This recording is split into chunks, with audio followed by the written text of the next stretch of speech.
on the continent 11,000 years ago.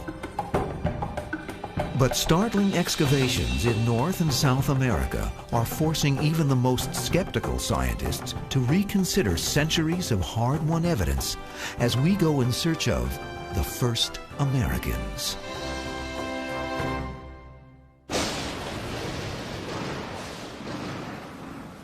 In August 1908, a deadly flash flood swept through the town of Folsom, New Mexico. A few weeks later, the foreman of Crowfoot Ranch, a cowboy named George McJunkin, was checking for fence damage when he spotted large fossilized bones sticking out of a flood-ravaged arroyo. He recognized these were certainly not modern cow bones. They were way too big. They're probably bison, but they're even bigger than modern bison. So he talked this up. You know, anybody who listened to him would tell him about it. But nobody ever went out and checked. Or if they did, they didn't know what they were looking at, for sure, you know. 14 years later, McJunkin died, never knowing that the bones at Wild Horse Arroyo held the answer to a scientific mystery dating back to Christopher Columbus.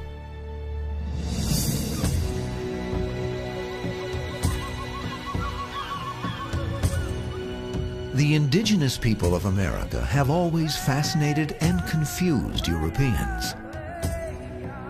Christopher Columbus began the mix-up by calling the natives he met in 1492 Indians, an understandable mistake considering he thought he had landed in India. The concept of a new world was exciting, but it brought up more questions than answers. In the 15th and 16th centuries, the Bible was considered the sole indisputable source of historical knowledge, yet here was a vast landscape populated with people that the Bible had failed to mention. Attempts by scholars to reconcile the biblical record with contradictory evidence led to some bizarre theories. One popular notion was that the Native Americans were part of the 10 lost tribes of Israel. And it was a perennial favorite actually for two good reasons. One, it explained who the New World natives were, and two, it solved where the lost tribes have been lost all these years. By the 1700s, most conservative scientists, taking note of the unmistakable physical resemblance between American Indians and Asians, hypothesized some form of Asian migration. But for Europeans eager to settle the New World, where the Indians came from was less important than how long they'd been here.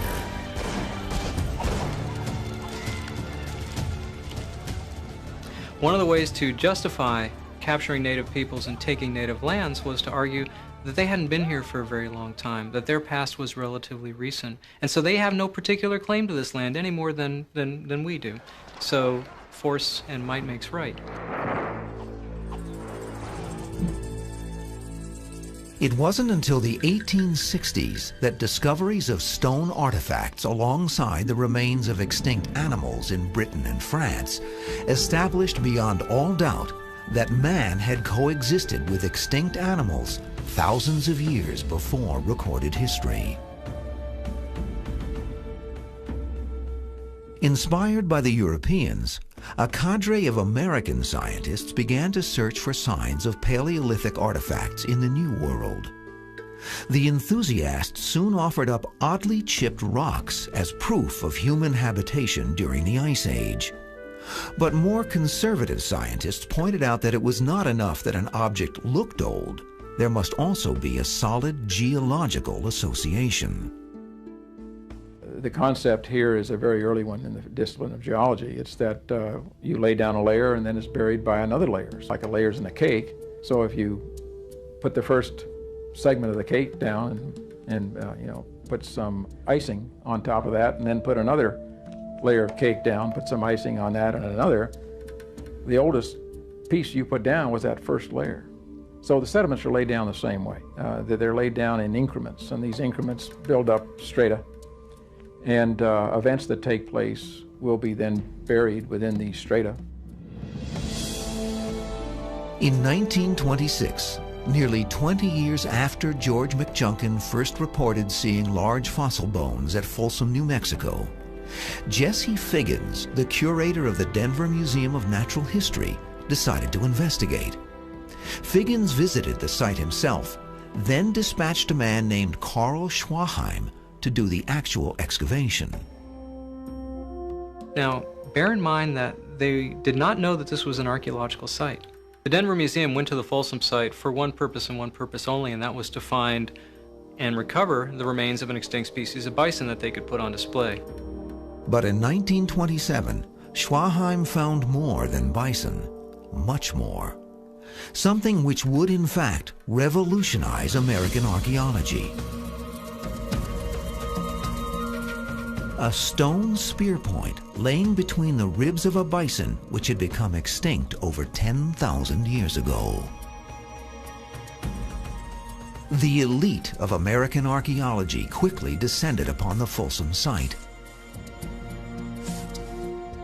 A.V. Kidder, the dean of early 20th century archaeologists, examined the site and announced that man had been in North America since the Ice Age, thousands of years earlier than anyone had suspected.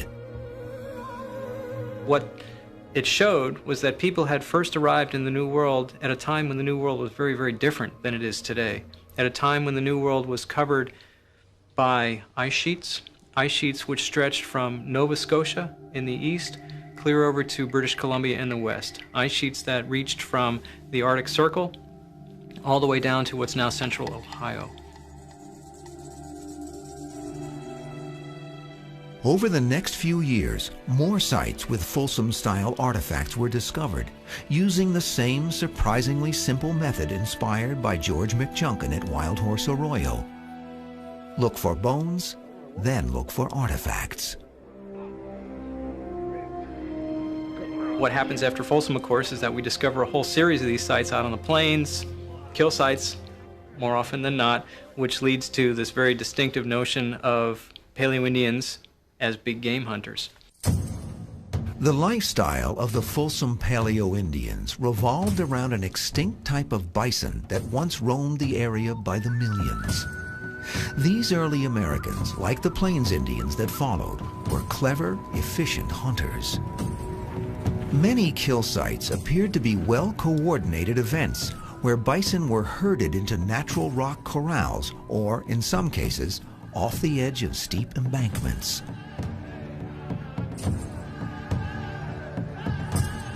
The Folsom culture, at 10,500 years before present, provided enough chronological elbow room to account for the level of sophistication to which the Aztec, Maya, and Inca civilizations had evolved by the time of the Spanish conquest. But some archaeologists suspected that the story was only just unfolding. In 1927, archaeologists in Folsom, New Mexico, discovered human artifacts alongside the bones of extinct bison, proving that man had inhabited North America during the Ice Age. 6 years later, in 1933, archaeologists working near the tiny town of Clovis, New Mexico, unearthed artifacts with fossil bones of a different kind. Here, a stone spear point was found wedged between the ribs of a mammoth, an Ice Age elephant that had been extinct for 11,000 years. The Paleo-Indian who put it there proved to predate the Folsom people by at least 500 years. The spear points found at Clovis resembled the Folsom version, even down to the distinctive flutes near the base, but the point itself was over twice the size. It's large, it's heavy, it is something that is probably much more massive than you would need for hunting a lot of the smaller game. The Clovis point is well designed to hunt mammoths.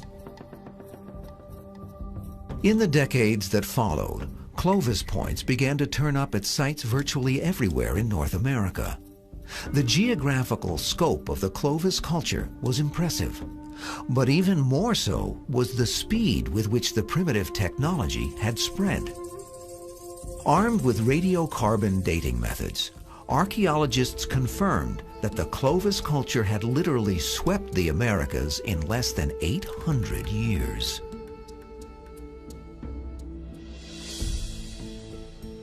Another source of wonder for modern archaeologists was that Clovis people actually hunted mammoth.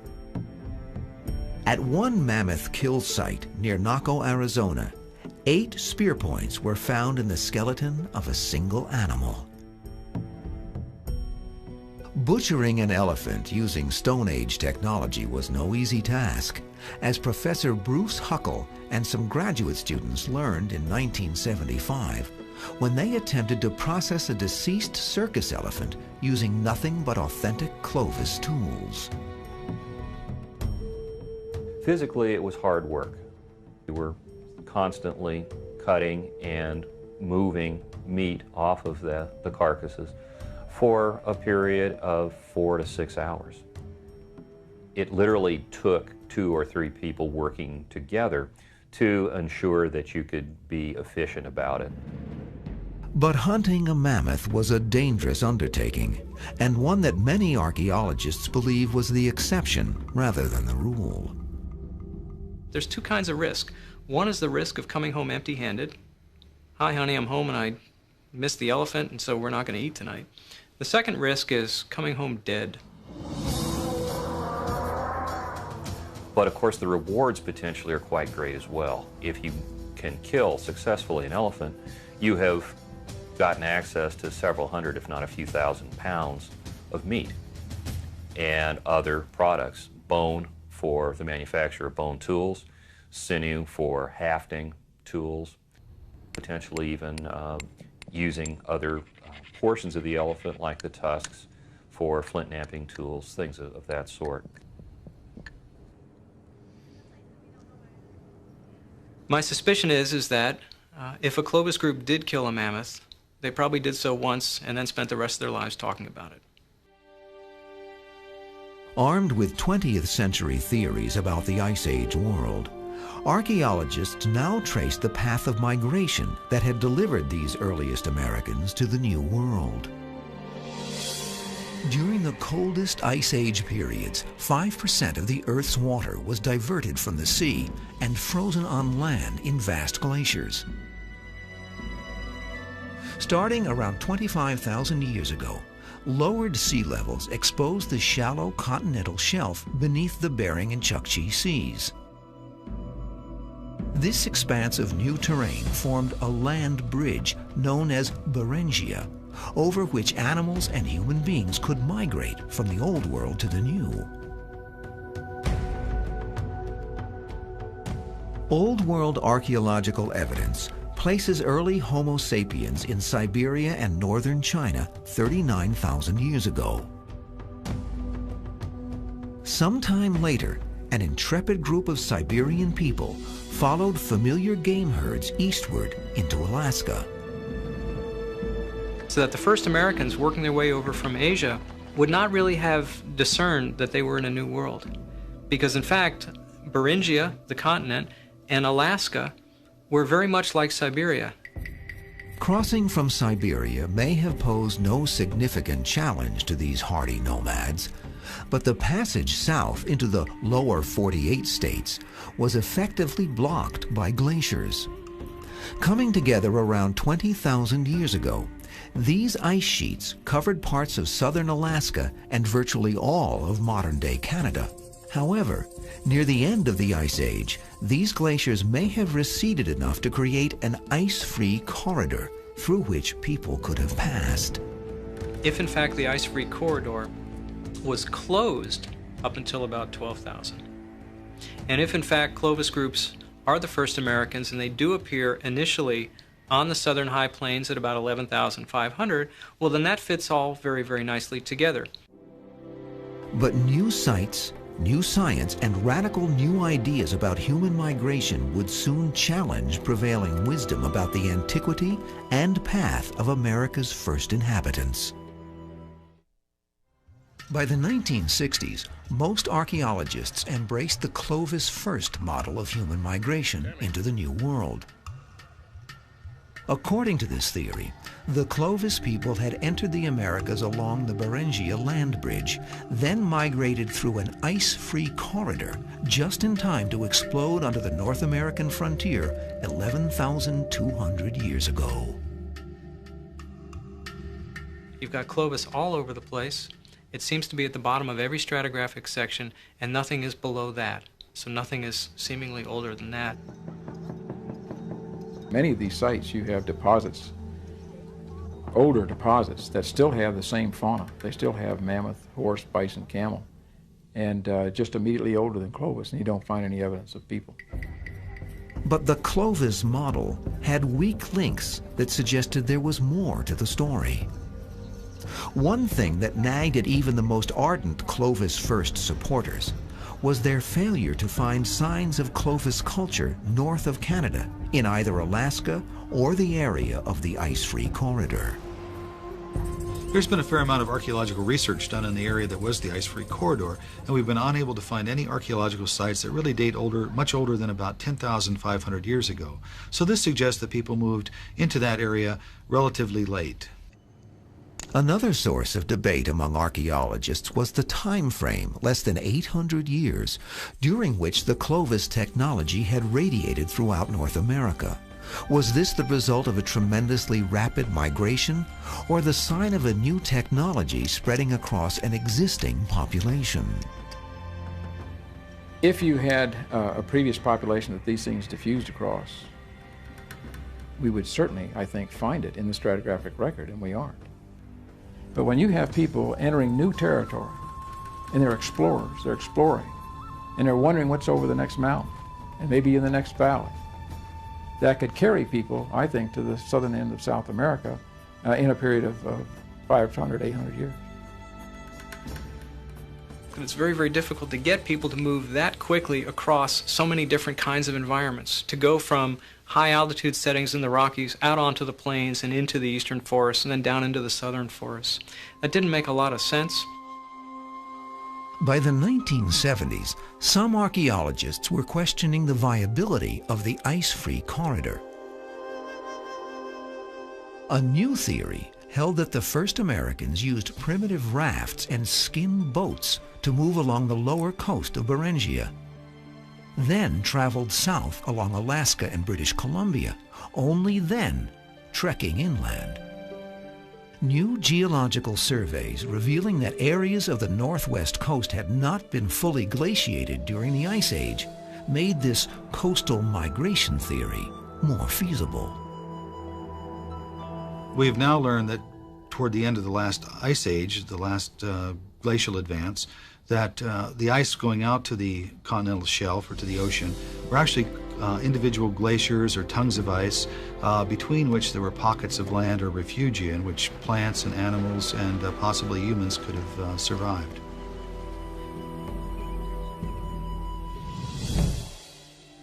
There is abundant evidence that people throughout the world have been building watercraft and navigating open stretches of water for tens of thousands of years. Humans first colonized Australia without benefit of a land bridge 60,000 years ago. Most archaeologists agree this incredible feat was achieved by watercraft. A North American coastal route, in theory, had many other advantages. Food resources like seal, fish, and shellfish were readily available year-round. Also, moving swiftly and easily in a watercraft might be a distinct advantage when traveling with extended families and children. We have to look at human colonization as a very realistic human event. Not just a few young males out hunting bison and mammoths, but these are family units that had to be reproductive, viable economic units in prehistoric society. Though intriguing, the coastal migration theory failed to generate much support for one simple reason. It was virtually impossible to prove one way or the other. Most of the coastline that would have been present in the Ice Age is now underwater. Because, of course, what happens at the end of the Ice Age is all those huge glaciers melt. Sea levels come back up, and the coastline from 18,000 is now 200 feet underwater. Since 1933, more than 100 archaeological sites all over the Americas have made claims of great antiquity. Tule Springs, Nevada, Vasaquillo, Mexico, Piquimachi Cave in Peru. All these carefully excavated Paleo-Indian sites promised to break the Clovis barrier, then crumbled under the weight of rigorous scientific scrutiny. In 1965, Dr. Louis Leakey, fresh from his triumphant discovery of 2-million-year-old hominids in Africa, stunned the world when he announced that evidence of early man had turned up at a 100,000-year-old site in the Mojave Desert. Over the next 3 years, Leakey and colleague Ruth Simpson examined millions of rocks at Calico Hills, California, and found a few hundred curiously chipped and flaked specimens that, according to Leakey, were probably stone tools fashioned by primitive humans. But the consensus within the archaeological community was that Leakey was mistaken. The Calico artifacts were actually geofacts, the natural product of an ancient landslide system that had been pushing and grinding rocks for eons. So the question is, how do you separate out, in the midst of millions of broken stones, ones that might be made by humans, when in fact the ones that might be made by humans may also have been made naturally? Leakey was not alone in his disappointment. In the years that followed, similar mistakes, plus other factors like confusing stratigraphy, led to the downfall of many sites hailed as pre-Clovis. And what happened over time was that archaeologists became skeptical, because so many of these pre-Clovis contenders failed that if a new one would come along, the immediate reaction is, don't think so. It was into this atmosphere of pervasive skepticism that one of the most famous American archaeological sites of the 1970s was thrust. The Meadowcroft Rock Shelter in Pennsylvania is considered to be one of the finest and most extensive interdisciplinary excavations in the world. Shortly after work was begun, this humble rock overhang was enclosed in an elaborate structure that protected it from the elements and allowed Professor James Adavasio and his graduate students to work the site year-round. The building was electrified. It had a computer connection to the mainframe at the University of Pittsburgh. It had telephones. It had electrical outlets, places you could plug in diamond drills to cut through rocks, an experimental lighting system that Westinghouse put in that let us control the hue, intensity, and chroma of the lights. Over the last 25 years, the Meadowcroft Cross Creek site has yielded 20,000 human artifacts, as well as the bones of 169 different species of animals. No single archaeological site has shed more light on the prehistory of this region. But it's a stormy academic debate over pre-Clovis evidence that has ensured Meadowcroft's place in scientific history. The controversy began in 1974 when Adavasio and his team excavated a layer of sediment 16 feet below the cave floor. What do you have there? We began to, at progressively greater depths, to recover materials that we were familiar with, and then all of a sudden materials we weren't familiar with that represented kinds of things that, quote unquote, should not have been there. What Adavasio and his team found in Stratum 2A was a spear point, as well as other stone cutting tools and even remnants of basketry. Based on the geology, Adavasio guessed that the objects might be as old as 11 or 12,000 years. We then submitted samples for radiocarbon dating, and some of them came out, in our view, anomalously old. And we thought, well, what's going on here? The radiocarbon date associated with the oldest artifact was 14,250 years before present. The idea of a pre-Clovis site on the east coast of North America rocked the archaeological community. Such a date meant that Paleo-Indians were camping at the Meadowcroft Rock Shelter 3,000 years before Clovis people had entered from Alaska. Faced with a meticulous excavation boasting 52 radiocarbon dates in precise stratigraphic order, many scientists were convinced that the Clovis barrier had finally been smashed. But archaeologist Vance Haynes, a strong Clovis first advocate, suggests that ancient coal may have contaminated the radiocarbon samples and inflated their actual ages. You're in the Pennsylvania coal area, and in fact there is an abandoned open pit coal mine not too far away and up above the site, so that water leaching down through that and then leaching out of the bluffs into the river could contaminate stuff. For those who still think, for whatever reason, that they are contaminated, it's beholden on them to demonstrate that that's the case. And none of them, even with samples they've collected themselves, have ever been able to do that. Regardless, the specter of contamination, never proven but still hotly debated, has cast a pall of ambiguity over the Meadowcroft site that may never be lifted. More than a decade ago, I decided that those that I wished to convince about the antiquity of the site had already been convinced. For those that prefer to believe that Clovis represents the pioneer population in the New World, it's all right with me if they do, in fact, maintain that belief until they retire or are dead. While archaeologists fought it out in the trenches, linguists were helping to shed light on the question by studying the diverse languages of Native Americans. At the time of first European contact, it is estimated that well over 1,000 distinct languages were being spoken by Native Americans.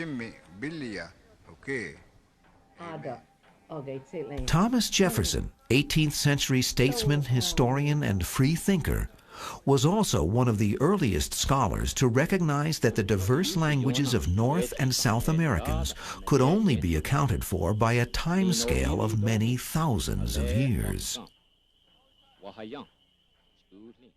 Throughout the 19th century, linguists and ethnologists tried to sort the bewildering array of Native American tongues into common families. In 1891, the Bureau of American Ethnology classified North American languages into 58 common linguistic groups. By 1926, these groups had been reduced even further to just 6. In 1987, Stanford University linguist Joseph Greenberg claimed to have clustered every Native American language, including those of South Americans, into 3 distinct families: Amerind, Nadene, and Eskimo Aleut. According to Greenberg, these groups indicated 3 separate and distinct migrations into the New World, with Clovis culture as the earliest Amerind group. But other linguists, believing that Greenberg's theory was flawed, insisted on a single migration going back at least 30,000 years, a timescale that predates the arrival of the Clovis culture by 18,000 years. Meanwhile, surprising new evidence from the field of human genetics seemed to support this timescale. By looking at the genetic distance or the genetic difference between New World populations and Asian populations, you can infer the time that has elapsed since those 2 populations have split from one another. In this case, the molecular clock was telling geneticists that Old World ancestors had departed for North America perhaps as long as 40,000 years ago. But linguistic and genetic models are based on living populations, not hard archaeological evidence. In the 1970s and 80s, New World excavations were going on throughout Central and South America. Here, archaeologists with no real investment in the Clovis first argument sought clues to the cultural and ecological factors which led to the magnificent Maya, Aztec, and Inca civilizations. With so much digging going on, it was inevitable that early Paleo-Indian sites would also turn up. And some of these, like Tama Tama in Venezuela and Pedra Furada in Brazil, were reported to be 12,000 years and older.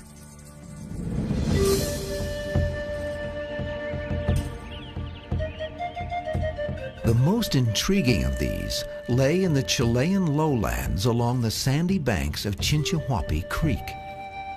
First excavated in 1976 by Professor Tom Dillahay of the University of Kentucky, it was called Monte Verde.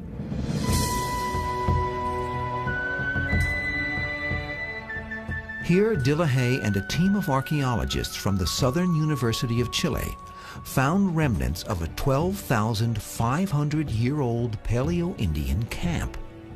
A water-saturated peat bog had formed over the site just after the Monte Verde people moved on, resulting in a rare and remarkable state of preservation.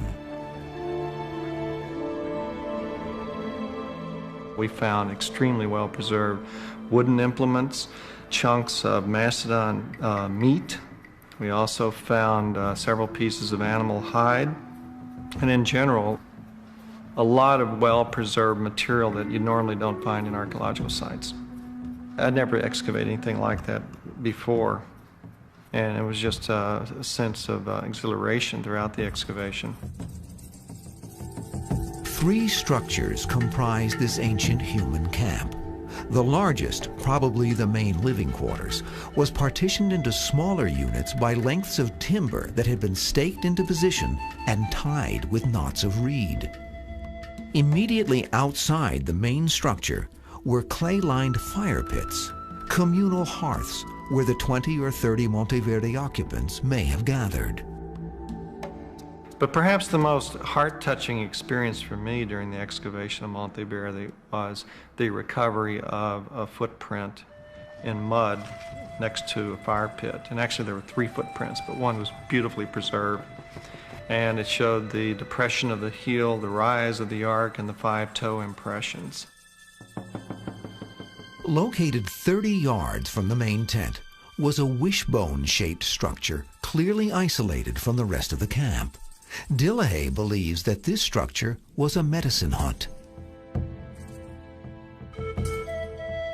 On the floor of this wishbone-shaped structure, we found the parts of what we think were 26 different species of medicinal plants. These plant species are used today by the local Huiliche and Mapuche Native Americans for curing certain ailments, intestinal problems, skin irritation, and chest or pulmonary diseases as well. That may imply that there was a sort of a specialist, medicinal person, handling that particular aspect of life and curing some fellow members of the group. Incredibly, a wad of chewed medicinal leaves was found on the floor of the medicine hut, just where it had been spit out 12,000 years ago. The astounding preservation of wood at Monte Verde allowed Dillahay to radiocarbon test actual artifacts, resulting in radiocarbon dating of unprecedented accuracy and reliability. The final validation of Monte Verde in the eyes of the archaeological community, as well as the world, came in 1997, when a panel of renowned archaeologists, some of them staunch Clovis First advocates, traveled first to Kentucky to view the artifacts, then to Monte Verde, Chile, to examine the excavation site. The entire site team, to a person, came away satisfied that Monteverde was indeed a New World human occupation dating to at least 12,500 years. But everybody knew what the subtext to all that was, because everybody knew that 12.5 at Monteverde means we've got to go back and completely rewrite the books on our notions of when people came into the Americas, the routes by which they would have come, their adaptations, and on and on and on. If people settled the southernmost point in the Americas a full 1,000 years before Clovis culture, when must this extraordinary journey have begun? And why is there no evidence anywhere in the Americas of the Monteverde people as they moved south? Now, does that mean that we haven't looked in the right places? Does it mean we haven't looked in the right ways? Perhaps both are correct. In the wake of Monteverde, there has been a renaissance of scientific activity aimed at solving the riddle of New World migration. The Monteverde dates of 12,500 are providing support for theories of migration already indicated by DNA research. Recently, genetic scientists at the University of Arizona found evidence for two separate migrational events originating in Siberia thousands of years earlier than the Clovis first theory allowed.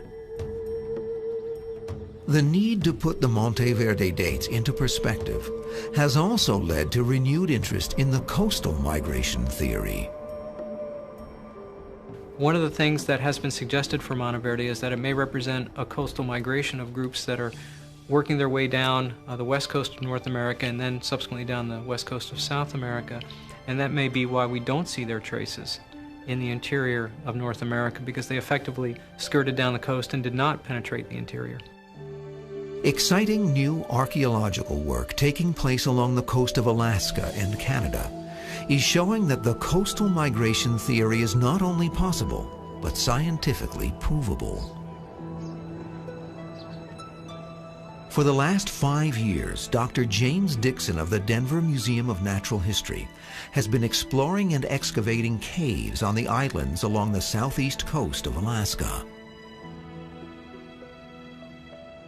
Here we've discovered the remains of animals that date to the end of the last ice age, between 14 and 10,000 years ago, that clearly indicate there were resources available for humans to make a living along that coast at that time period. These include the remains of ring seal, brown bears, black bears, and caribou. These are large terrestrial mammals that require a food base very similar to humans, particularly bears. If large omnivores can live in this type of environment, so can humans. Dixon recovered a bone tool dated 10,300 and also unearthed human remains, including the jawbone of a male in his early 20s that dated at 9,200 before present. Isotopic analysis of the skeletal material indicated that the man subsisted almost entirely on a diet of marine foods. Just south of Alaska, along the coast of British Columbia, archaeologist Darrell Fedje and geologist Heiner Josenhans have taken a high-tech approach to the question of coastal migration. Using the data from swath bathymetric studies, they created a three-dimensional model of the continental shelf off the Queen Charlotte Islands. So by identifying the very types of locations underwater that we know to find archaeological sites above water, they were able to identify areas where humans may have lived in the prehistoric past when sea level was lower. In the summer of 1997, Fedje and Josenhans maneuvered their research vessel over the site of an ancient river delta. The team dropped sampling buckets to the ocean floor 150 feet below, then filtered and examined thousands of pounds of sediment from the Pleistocene shore. Remarkably, on their fourth day of sampling, the team brought up their first artifact, a stone cutting tool. Presuming the sea level curve is correct, this artifact should date between about 10,300 years ago, which corresponds beautifully with the date on the bone tool we've recovered from our cave in southeast Alaska. This firmly establishes that humans were occupying the northwest coast of North America when sea level was lower during the last ice age. In coming seasons, archaeologists hope to push the human timescale along the coast far enough back to support the Monteverde dates and identify man's earliest route into the New World. The search for the first Americans is certain to frustrate and fascinate the archaeological community for years to come. But the arduous path of scientific inquiry pales in contrast with the epic journey those Stone Age humans embarked on thousands of years ago. Why did they trek so far and so long? What force urged them onward into exotic frontiers? Perhaps the same unquenchable curiosity that compels modern-day scientists to go in search of history.